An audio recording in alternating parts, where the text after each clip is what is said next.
ইসলামী ভাইয়েরা আর মাদিনী চ্যানেলের দর্শক বৃন্দ, দেখুন মালাকুল মউত, আমার বাবা চলে গেছে, আপনার কেউ দাদা, কারো দাদা নেই, কারো মা নেই, কারো বাবা নেই, আছে না?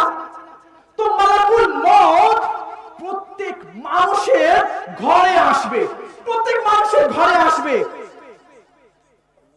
হযরত সাইয়েদনা খাজা হাসান বসরি রাহমাতুল্লাহি তাআলা আলাইহি বলেন, একটা বাড়িতে প্রত্যেক দিন মালাকুল মউত 3 বার আসে দেখতে। কয়বার? 3 বার আসে দেখতে। দেখে কার নিঃশ্বাস শেষ হয়ে গেছে, দেখে কার পানি শেষ হয়ে গেছে, দেখে কার খাবার শেষ হয়ে গেছে, দেখে কার হাত শেষ হয়ে গেছে, বাস ঝট করে তার রূহ বের করে নেয়। তো ঘরের লোকেরা কান্না করতে শুরু করে। মালাকুল মউত আবার দরজাতে চলে আসে, দরজাতে দাঁড়িয়ে মালাকুল মউত বলে, হে ঘরের লোকেরা শোনো, আমি তোমাদের উপরে জুলুম করিনি, আমি আসবো, বারবার আমি আসবো, আমি সে পর্যন্ত তোমার ঘরে আসতে থাকবো যে পর্যন্ত তোমাদের মধ্যে থেকে একজনও বাকি থাকে। একজনও যদি আপনার বাড়িতে কেউ বাকি থাকে, তো মউত আসবে ফানা করার জন্য, মউত আসবে। কেন আমরা এখনো বিকিয়ার হচ্ছি না? কেন আমরা রেডি হচ্ছি না? কেন আমরা নিজের জানের উপরে আমরা জুলুম করছি? গরজাহা মে 100 বরস তু জি ভি লে, 1000 বছর 100 বছর যদি তুমি জীবিত থাকো না, কবর মে তনহা কিয়ামত তক রহে, মনে রাখবা কবরে কিন্তু একা কিয়ামতের সকাল পর্যন্ত তোমাকে থাকতে হবে। जब ফেরেশতা মওত কা ছা জায়েগা, যখন মওতের ফেরেশতা তোমাকে ঘিরে নেবে না চতুর্দিক থেকে, এরপর তোমাকে কেউ বাঁচাতে পারবে না।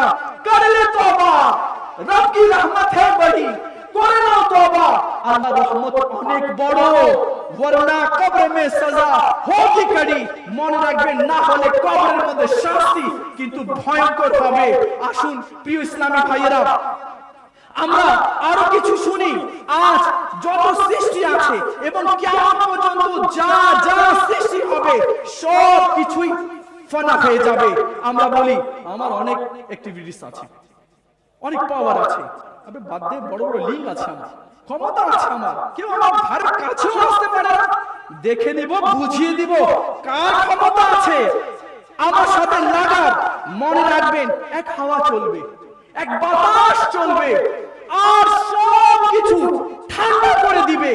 বড় পাওয়ার, অ্যাক্টিভিটিস, অথরিটি, লিঙ্ক, পাওয়ার, ক্ষমতা, দাপট যা কিছু আছে, এক বাতাস চলবে আর সব কিছু নীরব হয়ে যাবে, সব কিছু নীরব হয়ে যাবে। মনে করুন প্রিয় ইসলামী ভাইয়েরা, কে আমাদের মৃত্যু হয়ে গিয়েছে, মনে করুন মৃত্যু হয়ে গিয়েছে, আমাদের মুখে চাদর এভাবে দিয়ে দিল, ঢেকে দিল। মুর্দা সবকিছু শুনতে পারে, সবকিছু দেখতে পারে, কিন্তু হরকত করতে পারে না। মুর্দা বলে, মনে করুন আপনি মারা গেলেন বা আমি মারা গেলাম বা এই বছর কেউ মারা গেল, লোকেরা চাদর দিয়ে ঢেকে দিল, মা বাবা স্ত্রী সন্তান বউ কান্না করছে, তখন ওই মুর্দা চিৎকার করে বলে, ও মা, মা, ও মা, আজ কি হয়েছে মা? আমার কথা কেউ শুনছে না মা। ও মা, আমি তো সবার কথা শুনছি। ও মা একটু আয় না মা। ও মা, একবার ডাক দিলে তো তুই দৌড় দিয়ে আসতিস। ও মা একটু আয় না মা। দেখ না এই লোকেরা কি করেছে, দেখ না আমার মুখের উপরে চাদর দিয়ে রেখেছে। ও মা আয় না মা, একবার আমার চাদরটা সরিয়ে দে না মা, এটা তোকে দেখি মা, একবার প্রাণ ভরে দেখি।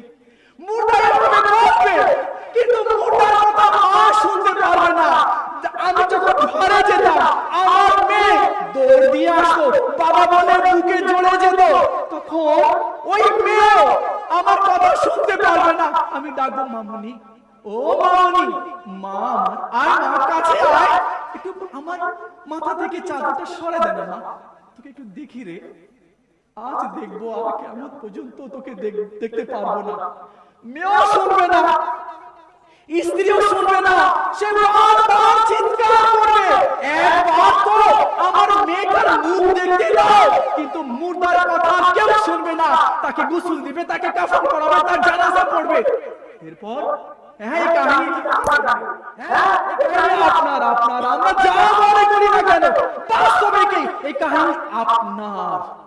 নিয়ে যাচ্ছে কবরে, হাদিসে পাকের মধ্যে রয়েছে যে মুর্দা বসে যায়, যদি সে নেককার থাকে, নামাজি থাকে, দাওয়াত ইসলামের মুবাল্লিগ থাকে, হ্যাঁ মদিনা রাস্তাতে যে সফর করেছে, হ্যাঁ মদিনা রাস্তার উপরে যে আমল করেছে, তো সে বলে হে লোকেরা আমাকে তাড়াতাড়ি নিয়ে যাও, আমাকে তাড়াতাড়ি কবরের দিকে নিয়ে যাও।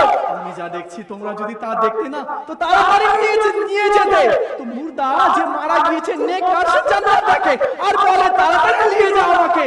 আর যে গুনাহগার হয়, বেনামাজি হয়, নাফরমান হয়, হ্যাঁ মা বাবাকে যে কষ্ট দিয়েছে, যে খারাপ কাজ করেছে, গোপনে গোপনে রাতে রাতে নিজেকে ধ্বংসের পথে যে নিয়ে গিয়েছে, সে বলে দাঁড়াও লোকেরা দাঁড়াও আমাকে এত তাড়াতাড়ি নিয়ে যেও না, আমি যা দেখছি তোমরা যদি তা দেখতে তো তোমরা আমাকে তাড়াতাড়ি নিয়ে যেতে না, আমি জাহান্নাম দেখছি, আমাকে তাড়াতাড়ি নিয়ে যেও না।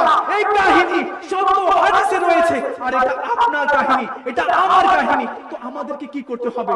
আমাদেরকে এখনই আজই এই মুহূর্তে আমাদেরকে তওবা করতে হবে। আসুন আমরা তওবা করি কি আল্লাহ তোমার ওয়াদা, মাওলা তুমি বলেছো কেউ যদি পাহাড় সমতুল্য গুনাহ করে যদি আসমান ভরে দেয়, গুনাহ করে যদি জমিন ভরে দেয়, এরপর কেউ যদি অনুতপ্ত হয়ে তওবা করে, মাওলা তুমি বলেছো তাকে এমন পাক করব যেন আজই মায়ের পেট থেকে জন্মগ্রহণ করেছে। মাওলা আমি তওবা করছি কি এখন থেকে